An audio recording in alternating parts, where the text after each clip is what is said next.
Once upon a time, in a world where reality often felt like an episode of The Twilight Zone or Black Mirror, a president stood up and said something none of us could believe. Well, they've had a seat for 3 years, and a long time before that. This could have been settled very easily. Just a half-baked negotiator could have settled this years ago. We're hearing that Russia wants to force Ukraine to hold new elections in order to sign any kind of a peace deal. Is that something that the U.S. would ever support? Well, we have a situation where we haven't had elections in Ukraine, where we have martial law, or essentially martial law in Ukraine. Trump not only ignored the question, which is part of the cause of the war because Putin didn't like who got elected, but he just had a pop at Winston Churchill. There was no election between 1935 and 45, so that's from before the war until after the war had ended, which is understandable when you're in a war condition, especially World War II. But also, he's had a pop at martial law in Ukraine, and yet the same thing was implemented under Churchill. Where the leader in Ukraine, I mean, I hate to say it, but he's down at 4% approval rating. This is something he's made up, or, and we'll come to this a bit later, he got from Russia, because there is no evidence to suggest that Zelensky's approval rating is down to 4%. In fact, his approval rating is hovering around 57%, and there's very little disapproval of the war. And unfortunately, it seems that Donald Trump is getting his information from Russia. And the worst thing about that is, he's done it before. I have great confidence in my intelligence people, but I will tell you that President Putin was extremely strong and powerful in his denial today. President Trump refusing to blame Russia for election interference. I have President Putin. He just said it's not Russia. I will say this, I don't see any reason why it would be. Politicians from both parties blasted the president's comments. Republican Jeff Flake tweeting, "This is shameful," while both leaders labeled the summit a success. And where a country has been blown to smithereens, you got most of the cities are laying on their sides. The buildings are collapsed. Yeah, I would say that, you know, when they want a seat at the table, you could say the people have to, wouldn't the people of Ukraine have to say, like, you know, it's been a long time since we've had an election. That's not a Russia thing. That's something coming from me and coming from many other countries also.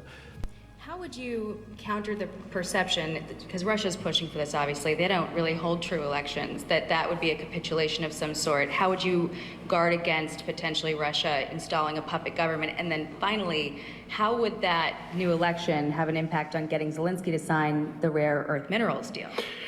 Look, you have leadership, and I like him personally. He's fine. But I don't care about personally. I care about getting the job done. You have leadership now that's allowed a war to go on that should have never even happened.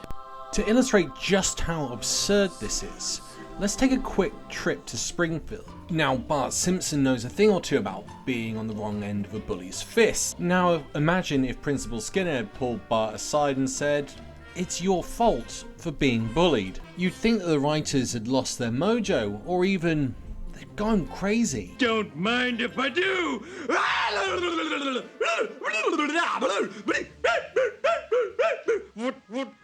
Let's take it a step further. Back to World War II. Picture it. France, Czechoslovakia, and Poland mind their own business, only to find themselves under the boots of Nazi soldiers. What if the history books read, well, France should have tried not looking so invadable? Or maybe Poland was just asking for it.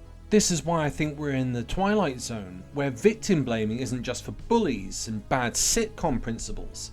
It's now international policy led by Trump. And he's done it before. Multiple media outlets tonight reporting that President Donald Trump made disparaging comments about America's fallen troops, including calling U.S. Marines killed in World War I, quote, losers and suckers. And even if Trump denies this, he has said it in public. Senator John McCain, who was a prisoner of war for 5 years in Vietnam. He's not a war hero. He's a war hero. He's a war hero. 5.5 years. He's a war hero because he was captured. I like people that weren't captured. And now, for a third time, he's been caught saying it about Ukraine because they got invaded They're losers. Beautifully summarized in the movie The Apprentice. There is no right and wrong. There is no morality. There is no truth with a capital T. It's a construct. It's a fiction. It's man-made. None of it matters except winning. That's it. Speaking of winning, there's more. But today I heard, oh, well, we weren't invited. Well, you've been there for 3 years. You should have ended it 3 years. You should have never started it. Yes, you heard right. Donald Trump is now saying that the Ukraine started this war. This is not a new world. It is simply an extension of what began in the old one.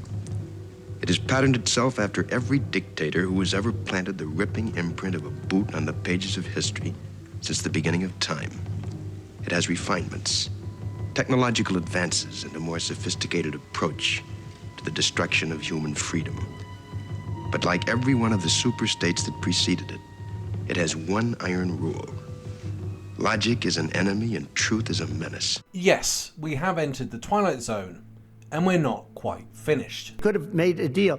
I could have made a deal for Ukraine that would have given them almost all of the land, everything, almost all of the land, and no people would have been killed, and no city would have been demolished, and not one dome would have been knocked down.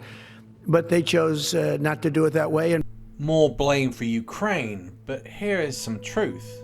These are the promises that Trump made that would happen before he got into office. Before I even arrive at the Oval Office, I will have the disastrous war between Russia and Ukraine settled. It will be settled quickly. I will get the problem solved, and I will get it solved in rapid order, and it will take me no longer than 1 day. I know exactly what to say to each of them. I got along very well with them. That is a war that's dying to be settled. I will get it settled before I even become president. If I win, when I'm president-elect, and what I'll do is I'll speak to one, I'll speak to the other, I'll get them together, that war would have never happened. Well, isn't it funny with these bombastic promises? He's now been in office for a month. That means he's been president-elect since November, making it 3 months. And he still hasn't resolved this, even though he knows exactly what to say to both of them. But you also have to note that in that little speech he said he's going to get them both round a table. And to add insult to injury, the Ukrainians have not been invited to the peace negotiations, neither has Europe. And again, this rings bells, alarm bells, from World War II. Czechoslovakia was given over to the Germans. The Czechs weren't invited, and the peace treaty was dubbed as one of the worst in history. With all of this, I see a narcissist that doesn't know what he's doing. And with Putin, all I can see is someone who is just gaining ground and is never going to stop. Everything that's coming out of Trump's mouth is pretty much what's coming out of Putin's. Let me know your thoughts in the comments. Once again, thank you to all of my YouTube and Patreon members who keep this channel going and growing. If you'd like to become one, there is a link in the description. Otherwise, hit that like and subscribe button. Once again, thanks for listening. Bye for now.